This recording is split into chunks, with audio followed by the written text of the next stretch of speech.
5장,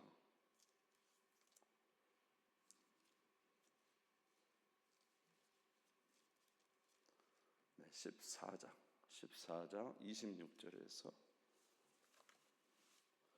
출애굽기 제14장 26절에서 31절 보겠습니다. 출애굽기 제14장 26절에서 31절 말씀 우리 한 목소리로 봉독하겠습니다. 시작.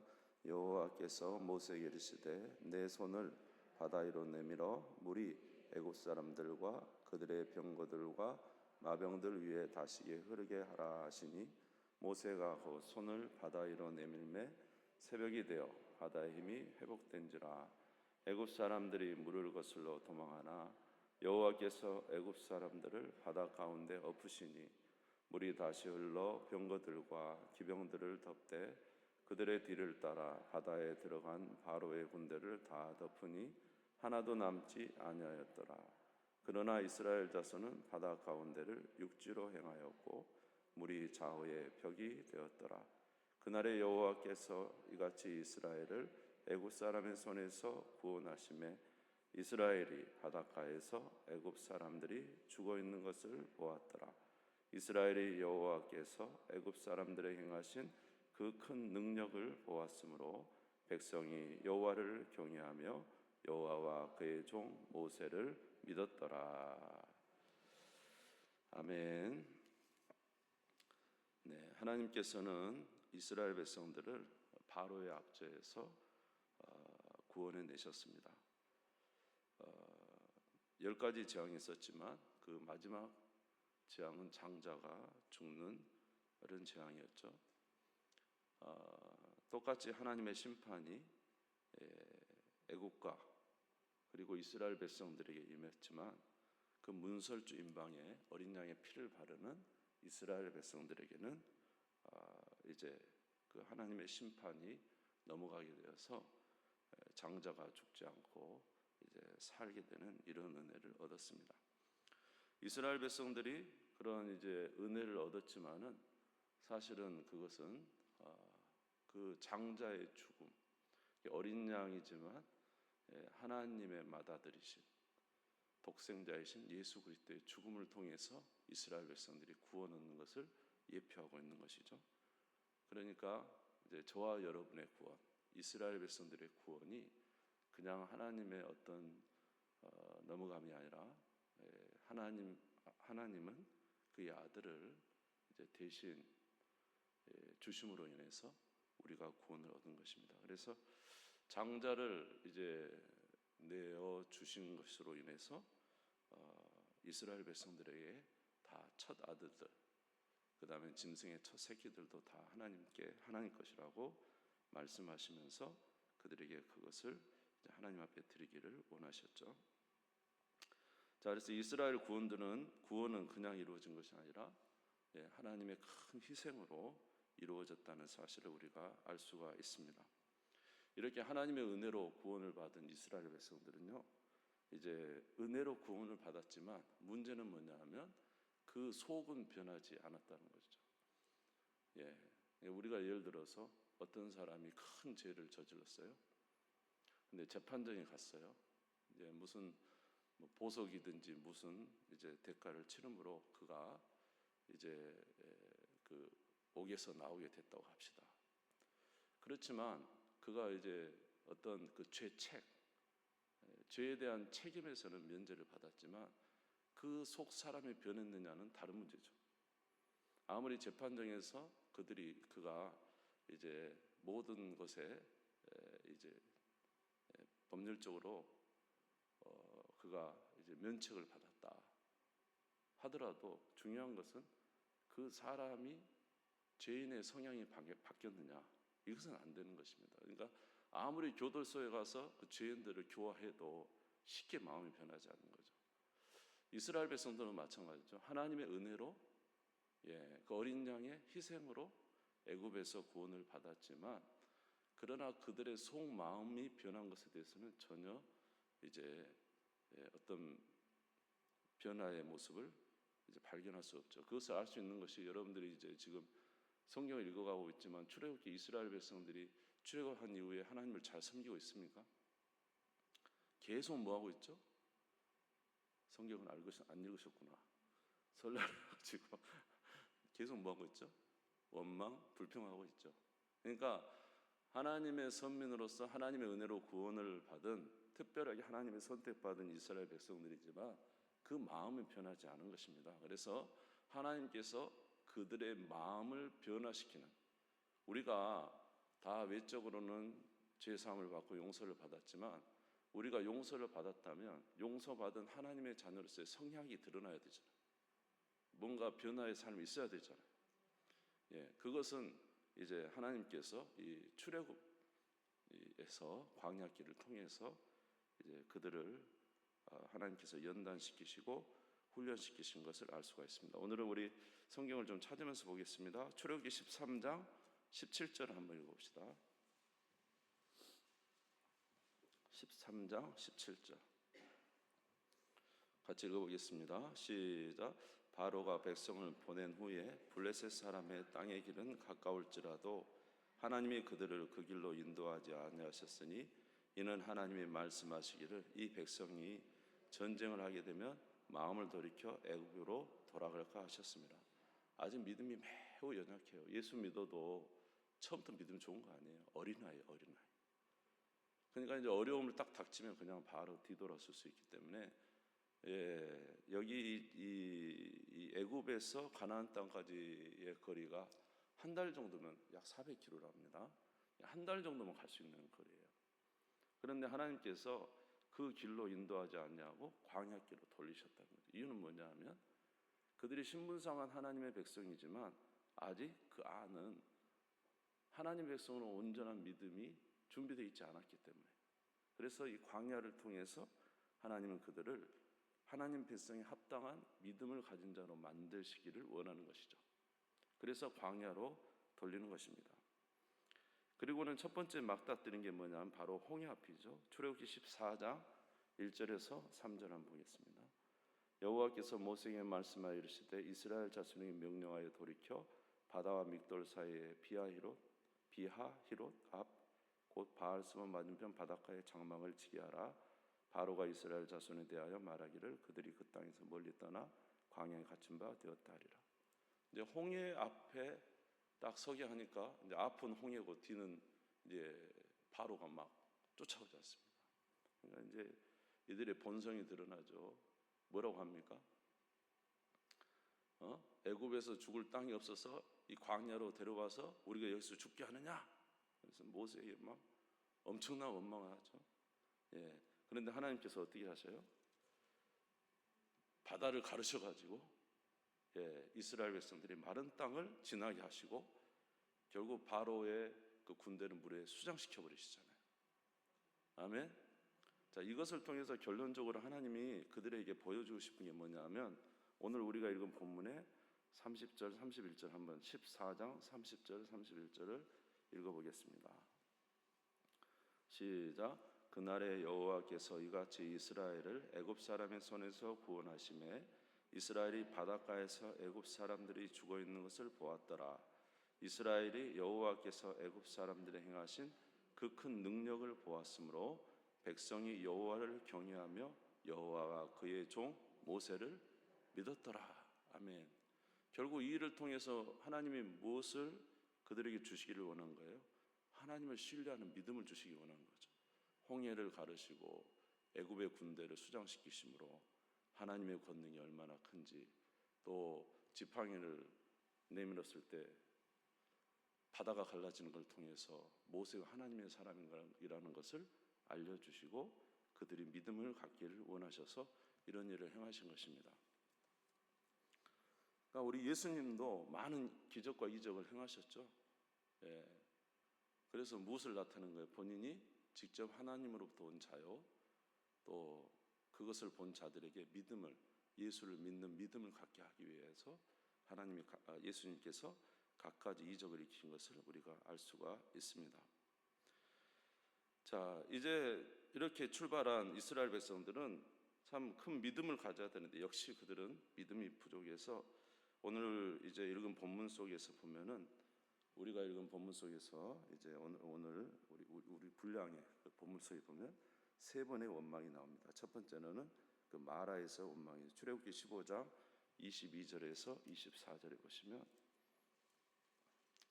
모세가 홍해에서 이스라엘을 인도하며 그들이 나와서 수르 광야로 들어가서 거기서 사흘 길을 걸었으나 물을 얻지 못하고 마라에 이르렀더니 그곳 물이 썩어서 마시지 못하겠으므로 그 이름을 마라라 하였더라. 백성이 모세에게 원망하여 이르되, 그렇죠? 그 10가지 재앙, 홍해를 가르는 기적, 이런 은혜를 받았으면 그래도 믿을 법한데 사흘 만에 원망을 합니다. 얼마나 연약합니까? 그렇죠? 저와 여러분 신앙은 어떻습니까? 어제까지 큰 은혜 받고 대단한 열성 가진데 오늘 우리 앞에 삶에 당장 어려움이 나타나면 믿음이 온데간데 없이 원망으로 돌아서는 그런 분 한 분도 안 계시죠? 네. 근데 이들은 하여튼 3일 만에 원망했어요. 그러니까 이제 모세가 나무 하나를 들어서 물에 던져서 그 물이 변해서 단물이 되게 하셔서 마시게 하십니다. 자, 16장에 보면은 또 무슨 원망을 하죠? 16장에 고기가 없어서 원망합니다. 자, 우리 1절에서 3절 한번 읽어봅시다. 시작. 이스라엘 자손의 온 회중이 엘림에서 떠나 엘림과 시내산 사이에 있는 신광야에 이르니 애굽에서 나온 후 둘째 달 15일이라. 이스라엘 자손 온 회중이 그 광야에서 모세와 아론을 원망하며 이스라엘 자손이 그들에게 이르되 우리가 애굽 땅에서 고기 가마 곁에 앉아 있던 때와 떡을 배불리 먹던 때에 여호와의 손에 죽었더라면 좋았을 것을 너희가 이 광야로 우리를 인도하여 내어 이 온 회중이 줄여 죽게 하는도다. 또 이제 고기와 떡이 없어서 또 불평을 합니다. 그러니까 하나님께서 어떻게 하죠? 밤에 메추라기를 보내셔서 고기를 먹이시고 아침에 이슬이 내려서 뭘로 변해요? 만나로 변해서 떡을 주시고, 그렇죠? 그래서 하나님이 계속 하시는 말씀은 야, 내가 너를 애굽에서 너희를 10가지 재앙을 애굽에서 구원하고 장자를 죽여서 너를 구원했으면 야, 구원한 하나님이 너희 일평생 책임져 주지 않겠냐? 너희 마실 것 마시게 해주지 않겠냐? 먹을 것 먹여주지 않겠냐? 왜 나를 믿지 못하느냐? 하나님이 하시는 말씀이 그렇죠. 우리가 인간적인 생각으로는 광야로 그냥 정말 외롭게 광야로 나가서 먹을 거 하나도 없고 앞날이나 암담하죠. 그러나 오직 의인은 하나님의 자녀는 뭘로 살는다? 믿음으로 사는 겁니다. 하나님이 마실 것 주실 것 믿어야 됩니다. 떡과 고기 주실 것 믿어야 돼요.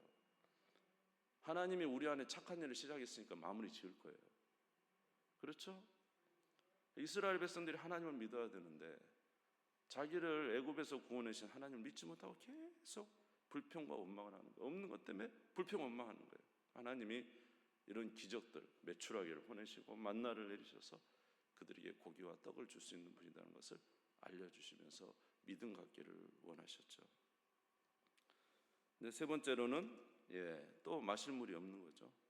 17장 1절에 3절 이스라엘 자손 온 회중이 여호와의 명령대로 신광야에서 떠나 그 노종대로 행하여 르비딤의 장막을 쳤으나 백성이 마실 물이 없는지라. 백성이 모세와 다투어 이르되 우리에게 물을 주어 마시게 하라. 모세가 그들에게 이르되 너희가 어찌하여 나와 다투느냐? 너희가 어찌하여 여호와를 시험하느냐? 거기서 백성이 목이 말라 물을 찾으며 그들이 모세에게 대하여 원망하며 이르되 당신이 어찌하여 우리를 애굽에서 인도하여 우리와 우리 자녀 우리 가축이 목말라 죽게 하느냐?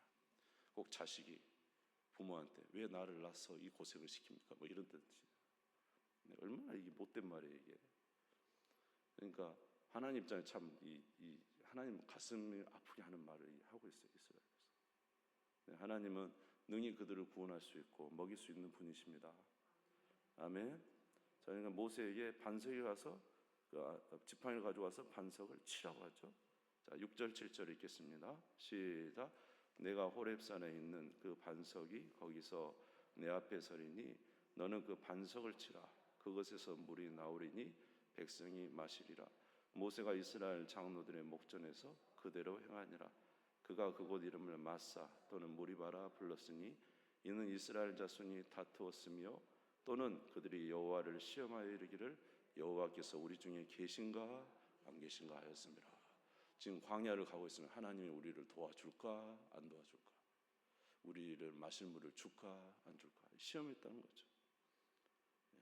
온전한 믿음을 가져야 되는데, 여러분 우리 주 예수 그리스도를 믿는 저와 여러분들은 진정한 온전한 믿음으로 살아가시기 바랍니다. 하나님은 우리를 구원하셨을 뿐만 아니라 우리의 삶도 인도하시고 더 풍성하게 하시는 하나님이신 것을 믿으시기를 바랍니다. 그래서 우리 하나님은 우리를 이제 훈련시키시는 하나님, 우리를 연단시키시는 하나님. 그러니까 우리를 구원하셨을 뿐만 아니라 구원받은 자로 합당한 믿음을 갖게 하시는 하나님. 왜 하나님께서 이스라엘 백성들을 광야로 돌리셨을까요? 왜 홍해 앞을 지나게 하실까요? 왜 필요한 먹을 걸 그냥 주시면 되지 왜 그 어려운 상황들을 부닥치게 하셨을까요? 하나님이 우리를 힘들게 하려고 하신 게 아니라 그 상황 속에서도 누구를 믿는? 하나님을 신뢰하고 믿는 믿음을 가진 자로 성장시키기 위해서. 아멘. 하나님을 온전히 믿는 자로 성장시키게 하기 위해서 그렇게 하나님께서 훈련과 연단을 하시는 것입니다. 우리가 구약 성경에 있는, 이전에 있던 창세기에 있는 우리 선조들도 다 마찬가지죠. 아브라함도 75세에 부르셨으면 그 믿음으로 왔으면 얼마나 하나님의 영광이 막 드러나야 되잖아요. 근데 와보니까 척박한 땅이에요. 기근까지 들었어요. 아니 불렀으면 하나님이 좀 풍성하게 해주시지, 왜 기근을 주셔서 애굽에 내려가서 자기 아내를 누이라고 해서 아내를 잃어버릴 뻔하고, 하늘의 별처럼 자식을 많이 주겠다 했으면 그래도 10명은 줘야 될 거 아니에요. 근데 안 줘요. 25년 동안. 100세에 겨우 아들을 주시고. 야곱도 보십시오. 야곱도 내가 너를 그 베델에서 내가 너를 복을 주겠다 말씀하시면 주셔야 되는데, 야곱의 인생을 보세요. 라반에게서 20년간 어려움을 당하고, 형으로 인해서 야복강가에 죽을 고비를 넘기고, 딸로 인해서 또 많은 어려움을 당하고, 결국 이 모든 게 뭡니까? 이것을 통해서 오직 누구를 신뢰하는? 하나님을 신뢰하는, 하나님을 경외하는 그 하나님 백성으로 마땅한 모습을 만들어가기 위해서 주께서 그러신 거 아닙니까? 아멘. 제자들도 마찬가지죠. 제자들도 처음에 주님 만났을 때 얼마나 좋았어요. 그러나 그의 삶 속에서 여러 번에 걸쳐서 하나님 앞에, 주님 앞에서 실수도 하고, 그러나 예수님은 그들에게 계속 놀라운 이적을 보여주셔서 그들로 믿게 하고, 실수해서 주님을 부인하기도 하지만 장차 하나님이 쓰실 만한 자로 만들어 가시는 것을 우리가 알 수가 있습니다. 사랑하는 성도 여러분, 우리 모두 주님 앞에서 이렇게 살아가는 우리가 되기를 바랍니다. 오늘 저와 여러분의 삶에 신앙의 삶이 있지만 우리 앞에 어려운 삶이 있다면 그것은 하나님께서 우리에게 곤란을 주신 게 아니라 그때 우리가 어떻게 반응하는지 믿음의 사람으로 세워주기를 원하시는 거예요. 더 성장하기를 원하시는 것입니다. 할렐루야. 그런데 보면은 아브라함도 이제 누구를 드립니까? 100세에 난 자기 아들 이삭을 하나님 앞에 번제로 드리고, 야복강가에서 야곱은 1대1로 화면과 대면에서 이스라엘로 바뀌어버리고, 그리고 베델로 올라가서 모든 것을 묻고 주님을 따르는 자 되고. 여러분 제자들도 어떻죠? 제자들도 훈련과 연단 속에 계속하지만 결국은 나중에는 누구를 오직 의지하는? 예수를 의지하는 자 되어서 세계 방방곡곡에 가서 주의 복음을 전하는 하나님의 귀한 일꾼으로 쓰임받는 것을 우리가 알 수가 있습니다. 오늘 우리 하나님은 저와 여러분을 변화시키기를 원해요. 자, 구원받은 백성은 최고로 누구를 닮는 데 목표점이 있죠? 예수처럼 되는 거잖아요. 그렇죠? 얼마나 우리가 부족해. 그렇죠? 그러니까 주님은 한없을 것 같아요. 우리 부모님들이 돌아가실 때까지 자식한테 어떻게 합니까? 끊임없는 사랑을 퍼붓죠. 그렇죠? 자식한테는 계속 그랬죠. 예. 이제 어느 정도 장성했으면 이제 그만할 법던데 그래도 끝까지 자식에게 옳은 것을 가르쳐주고 좋은 것을 가르쳐주고 계속 하시는 것은 부모의 사랑 때문에 그런 거죠. 오늘 하나님도 저와 여러분 이런 사랑을 갖고 끝까지 인도하고 계신 것을 믿으시기 바랍니다. 그리고 우리로 정말로 예수님의 형상을 닮아가는 자 되기를 원하시는 것이죠. 자, 우리 마지막으로 열왕기하 19장 31절 읽고 오늘 좀 일찍 마치겠습니다. 열왕기하 19장 31절. 열왕기하 19장 31절 같이 보겠습니다. 화면을 보시면 됩니다. 시작. 남은 자는 예루살렘에서부터 나올 것이요 피하는 자는 시온산에서부터 나오리니 여호와의 열심히 이 일을 이루리라 하셨나이다 하니라. 누구의 열심히? 여호와의 열심히 저와 여러분을 그렇게 만드실 것입니다. 예. 오늘보다 더 나은 믿음을 가진 자로 만드실 것입니다. 아멘. 주님 앞에 온전히 드려지는 귀한 삶을 살아갈 수 있는 하나님의 백성들이 다 되시기를 주님의 이름으로 축원합니다. 우리 주님 샘 부리고 다 같이 기도합시다. 하나님,